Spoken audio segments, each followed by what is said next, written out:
Hi, and welcome to the SevenJackpots podcast, the podcast where we talk about everything online gambling in India. Today, we are going to talk about something that is fairly new within online casinos and casino games in general, but they are really taking over the market, and I'm talking about game shows, obviously. So I would just want to ask my fellow podcasters here, Matthias and Svilan, if you've ever played any. Start with you, Matthias. Yeah, I have played Evolution's game shows. I'm going to be honest, I don't like them at all. For me, maybe I'm jumping ahead now, but yes, I tried them, and I don't like them, to be honest. For me, it's too much entertainment. But yes, that was a very long answer to a short question. I tried them, yes. I myself have watched a bunch of those, joined the live stream on at least 2 or 3 different casinos. They're fun. Not sure if that's traditional casino, but probably that's the whole idea behind it.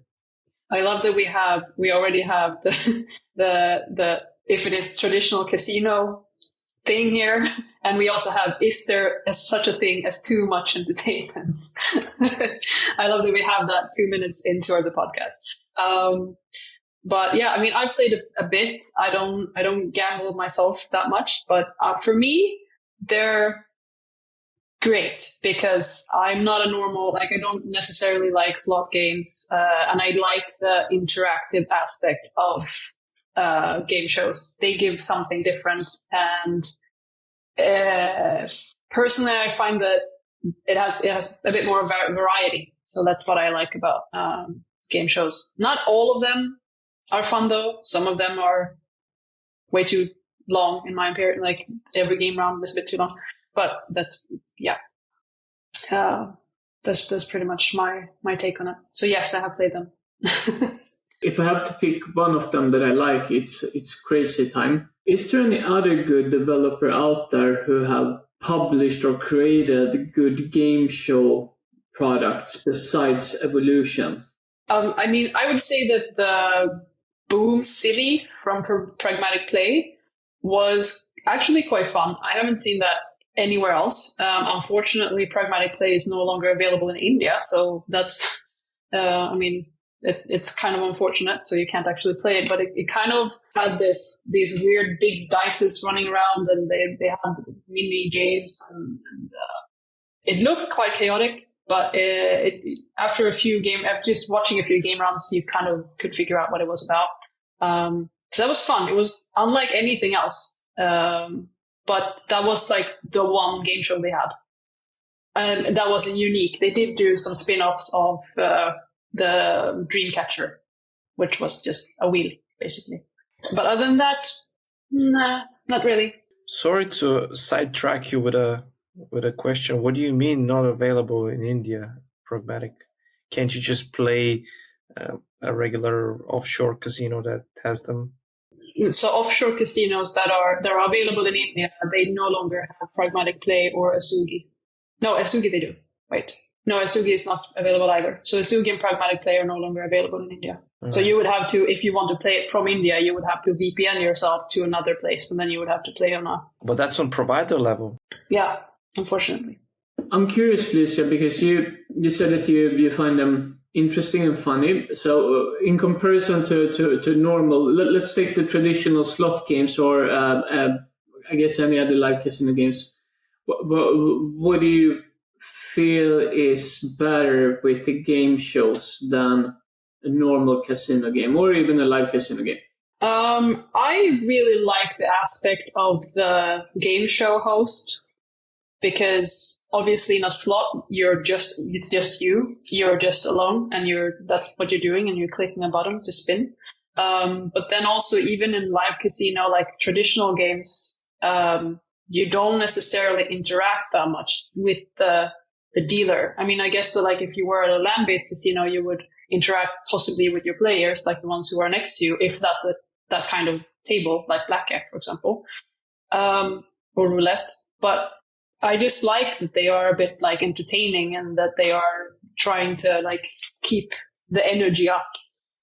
And it becomes like a different kind of vibe because sometimes with a live casino table, for me personally, it feels a bit too like, it feels like it's serious business. It feels like you're sitting down and then there is a person who sits there in a fancy suit and they're dealing you cards or whatever it is. And it just feels a bit intimidating sometimes. While with a game show, I just feel much more like included. Even though I'm not, I don't consider myself a gambler, but I just feel like I'm welcomed, and it's just like we're just here to have a good time. So that's probably the biggest like reason why I like them. I mean, there are those kind of games with classic casino games as well. I mean, I know that Evolution have this celebrity blackjack table where they are two dealers and they kind of talk to each other and have fun, you know. So that's, I mean, those are kind of possibly like the odd tables out, but I feel the game shows give much more like much bigger like stage to perform that on, because it is a stage, it's a studio, it's more of a show. Does that make you feel that the game is less risky than playing a slot machine game? Because you have the host and the whole, I guess you get a bit of a community feeling also. So does that remove some of your thinking process or the thoughts you have around if it's easier to win or not? Is it a riskier game to play? For me, it would be riskier because I would be bored with a slot game, but I wouldn't be bored with a game show. So I might spend more money on a game show because it's more entertaining. That's just the straight answer that I would have for myself personally. I think the game providers are just exploring the two main types of people, of personalities, and these justify the two opposing directions in which the casino market and the real money gaming market actually develops. Because on one hand, you know, nothing is really black and white, but you know, it's all gray out there. But some people and some contexts require you to play simple, very light, very easy games on a train. You would just spin the slots or the crash game. You just stop the plane and that's it. And you know, click a few rounds. But let's say you're cooking and you open the big laptop screen and you want some excitement in the kitchen, and you know the wheel of fortune spinning, or you play with your friends, and that's a very different context or a very different type of gaming that a person enjoys. So I think the whole idea behind offering more hybrid genres of gaming, which were not on the market until a couple of years ago, like crash games are the new slot games, and the game shows are very frequently put into the live casino section, and there's no proper place for them in the categories of a modern casino. Sometimes you find them by themselves in a game show. Sometimes it's live casino. Sometimes it's just I don't know. But it's crossovers and hybrid games because people want to try something new, and depending on context and personality and multiplayer settings and everything else. So it's just natural. It's a shame that Evolution doesn't disclose this in the report, but I guess what you were saying is one of the reasons, I guess, why they have become so popular, but I don't have any figures, and it's very hard to find that the average slot player who used to play all the NetEnt games, they have now moved over and they spend most of their time on the game studios. I guess some of them have, but do you also think that these games have attracted a completely new type of player that historically haven't played casino at all, and now they discovered game shows and they have started to play more? Or do you think that it's the traditional player who find these games so different and exciting, so they have just moved over and stopped playing something else? I think it's both. Because game shows have have features that you've seen on TV, like lucky money wheels, or some have quizzes. Deal or No Deal, when you open the box, has been on TV for like 40 years. And, some non-traditional casino is very healthy to shake up the whole vertical and to include new demographics and new types of players and users that want to try this. Even if they play with a very small amount, they just want to have fun and join the spins and join the questions and everything else. So I think it's healthy for the entire segment. Yeah, no, I completely agree. I think that it's something that is overlapping between these kind of different players. I mean, for me, absolutely, I think that I would consider to gamble more now because of game shows than I would have done before. I'm still not there, but they are definitely looking more interesting. And I mean, the fact that they are taking these TV shows that we all grew up with and bringing them to us. I mean, I've talked to people here who, I mean, are not working in the iGaming industry and who are not gamblers, and they are just like, when I'm telling them about, like, you can play Deal or No Deal from your phone as a player, and it looks exactly like the TV show, they're like, what? How is that even possible? So I mean, I think that it's something that opens for a whole new group of players because it's so familiar. I mean, Pachinko is part of the Crazy Time bonus games, and that's something that was it's like The Price is Right, I think, started with Pachinko as a side mini game, and I mean, that has been on TV for 500,000 years. Almost, it feels like. Also, the whole excitement of the participation on in a studio environment is just like being on TV, but without the scrutiny of people looking at you and what button you're going to press and what's the decision you're going to make. And you can be more free to risk your dollar or two on a given answer or spin or switching a box. So yeah, it gives you the anonymity, but also the spotlight that's around you but not on you. So I think these are some very wise decisions that they make to bring those out in the real money gaming scene. And I think, if I'm not mistaken, I don't watch TV much or at all, but on TV you have more of a knowledge or skill-based shows, right, these days, and even quizzes and everything, because it's not, for the general public, you should emphasize that. So when you spin the lucky wheel, it's better to bet on it yourself than to put it out there at 8 p.m. So I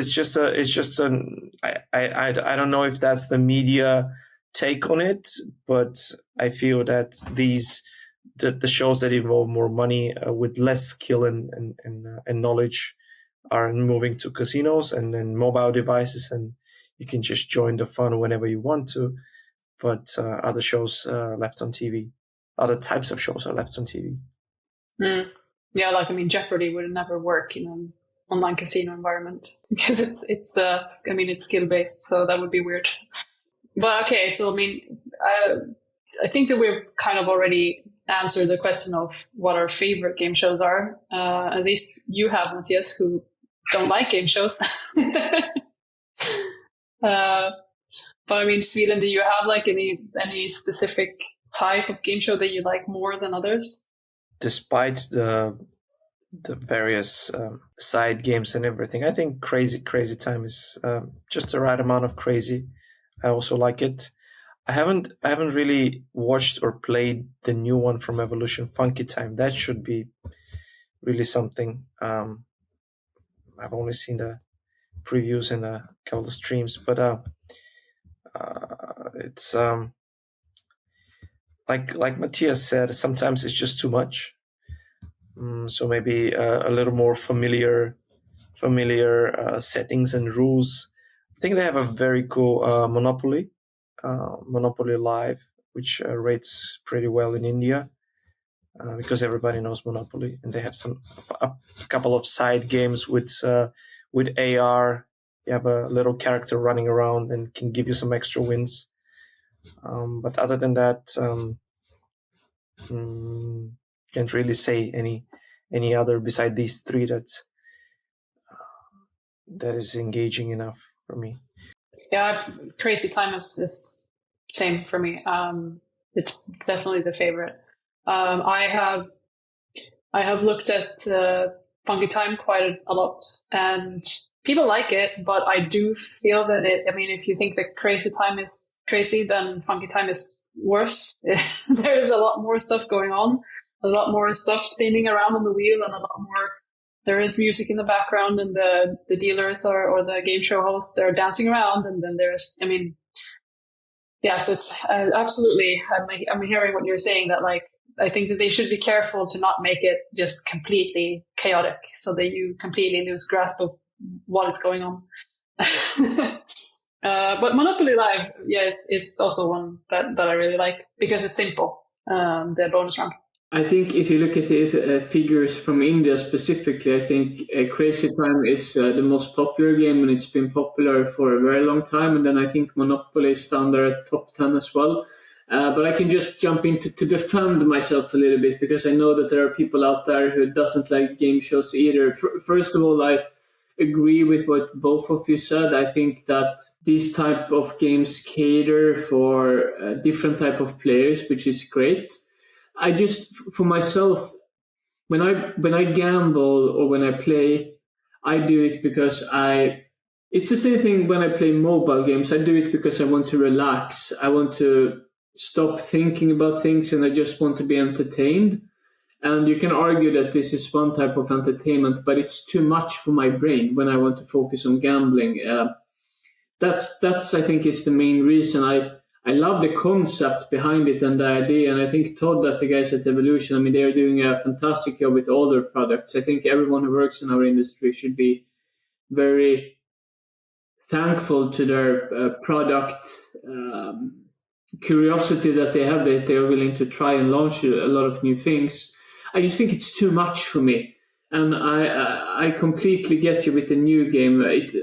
I think the picture I have is this colorful lady who is dancing around. No, it's just too much for me. I am too conservative. I think that's the main reason. Just wanted to put it out there. FYI. It's okay. It's okay. Your opinion is valid, and your emotions are valid. Thank you. You're that type of user. That's simple. Exactly. Okay, but so do we want to kind of look a bit into the future of what we think will happen with this game category? Just in general, what we think will come next, but also, now the Apple, the Vision Pro was just released with the new AR kind of goggles, and there is AR technology, there is VR technology that is getting kind of more and more integrated into our everyday lives. So what do we think? Do we think that there is something will that fuel something within game show development of games, or where do we think that that's going? It's the next step. It's the next step in the same opposite direction. The game can be light and simple, or it can get more immersive. It's just that the whole reason behind trying to create something that stimulates 2-3 senses at a time, 4, why not? You can get splashed by water, you can get taste and smell. Next thing that you're in a studio, but without just being physically there. So I think it's only reasonable to expect home gaming experiences to get more and more immersive in one direction, and more simple and mobile and quick on the train, like I said.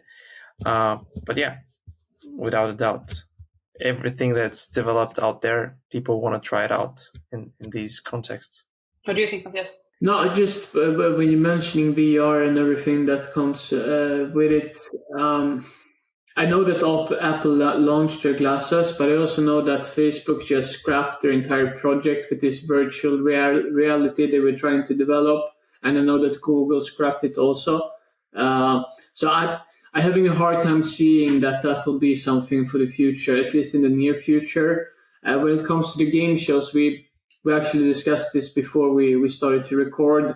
If you can break down the numbers from Evolution, for example, to see where the growth is coming from, but they don't state that, so it's hard to read between the lines.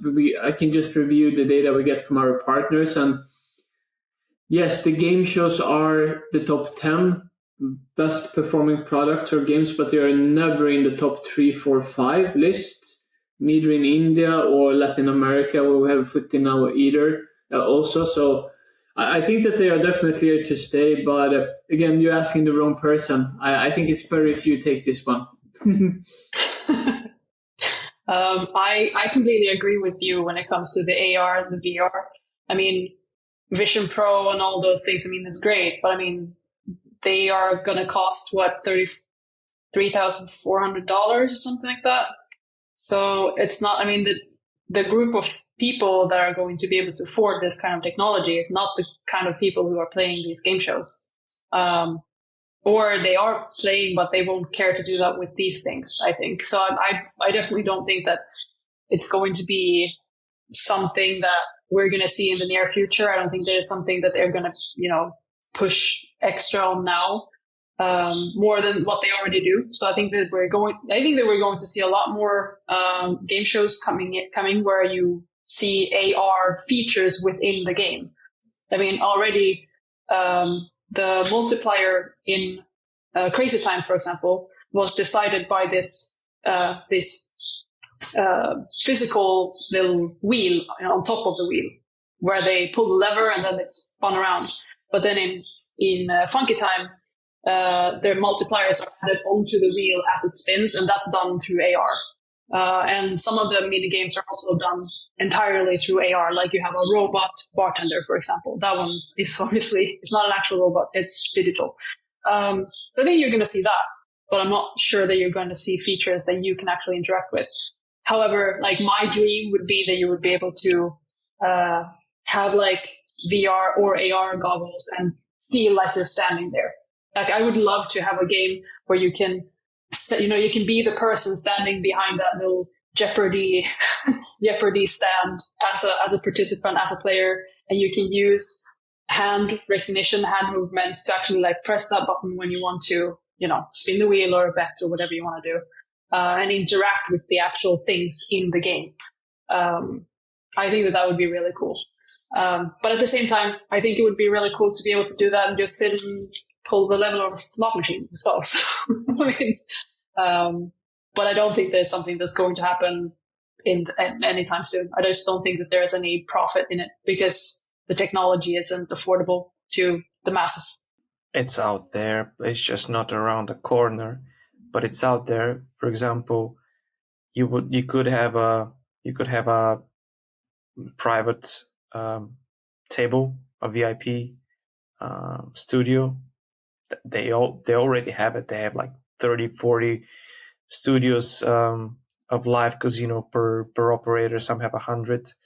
So a couple of them may offer the chance to connect with high range goggles and everything else. So it's not going to be a mass market thing yet. But it will be there. We'll get there in a few years. It's not, and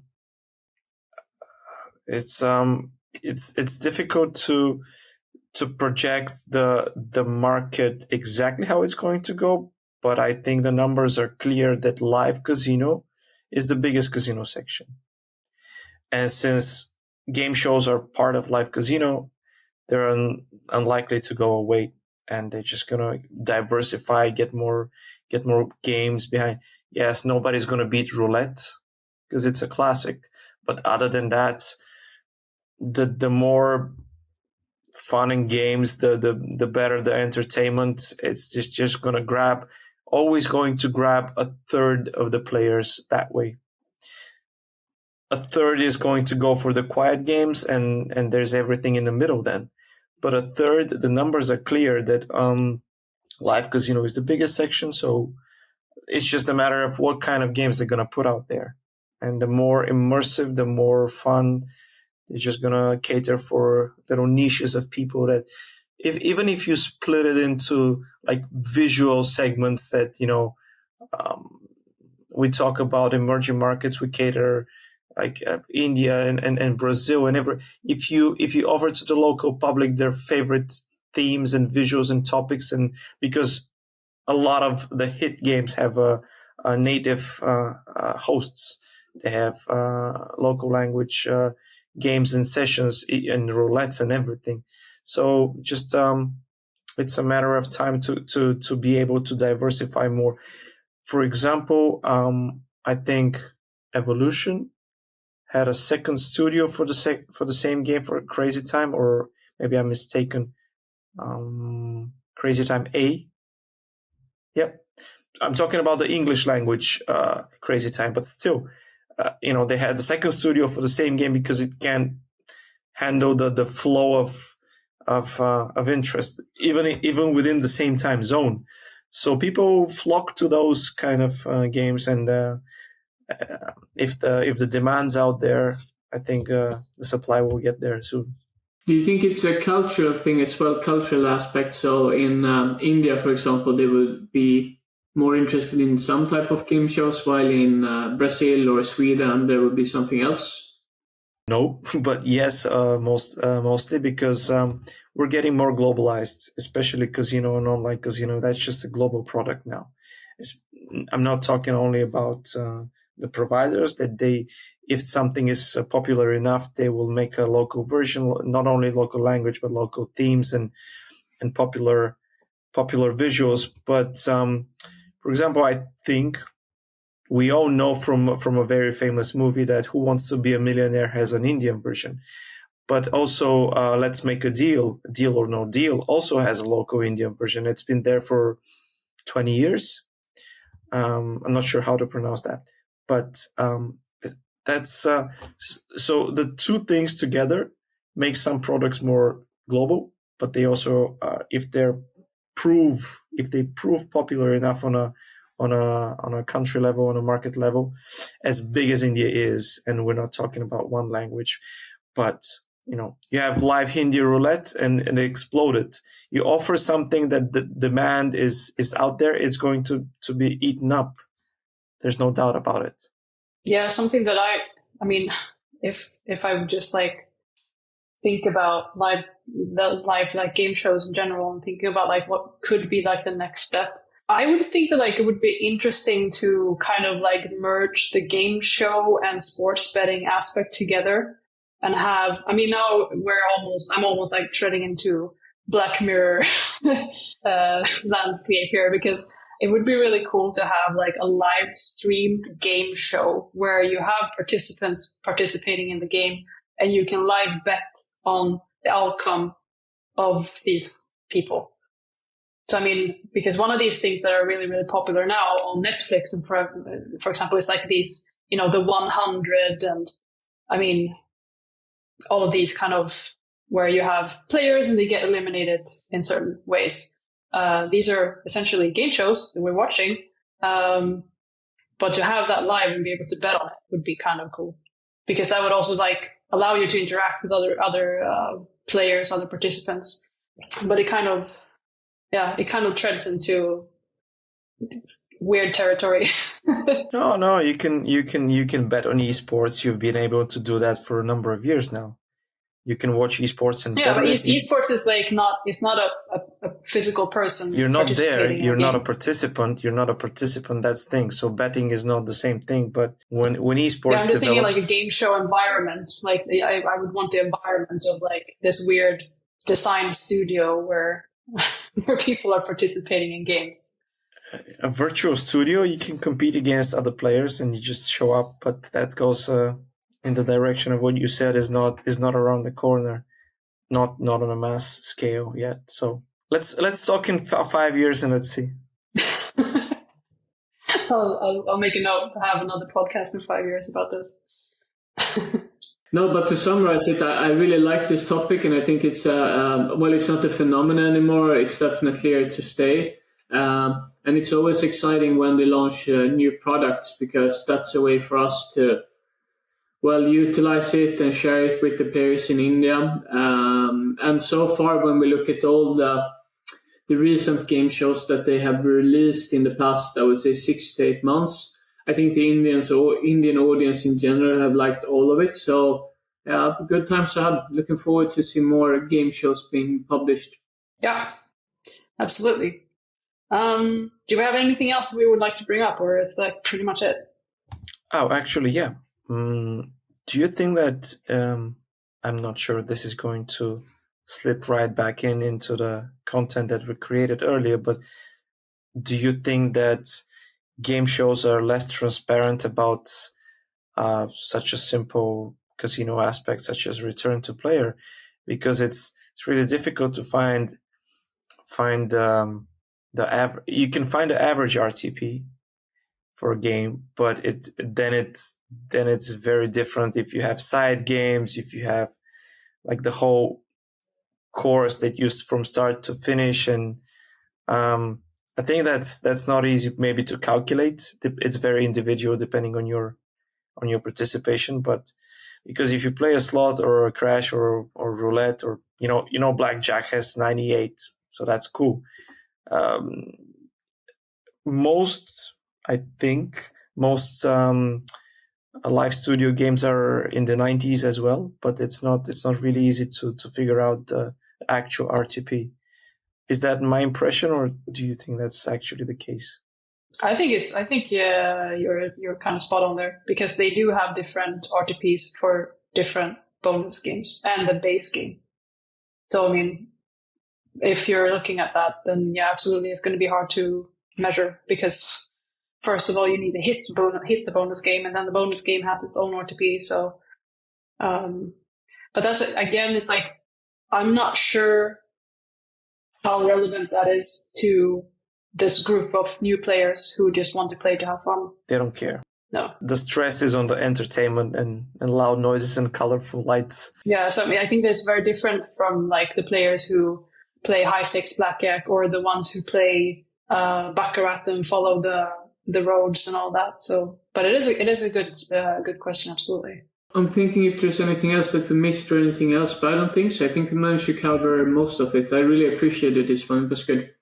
Cool. All right, awesome. So, guess that's it for this episode. If you have a favorite game show, please share. Let us know in the comments below this video. And until we see you again. Ciao. Bye. Ciao, ciao. Bye-bye.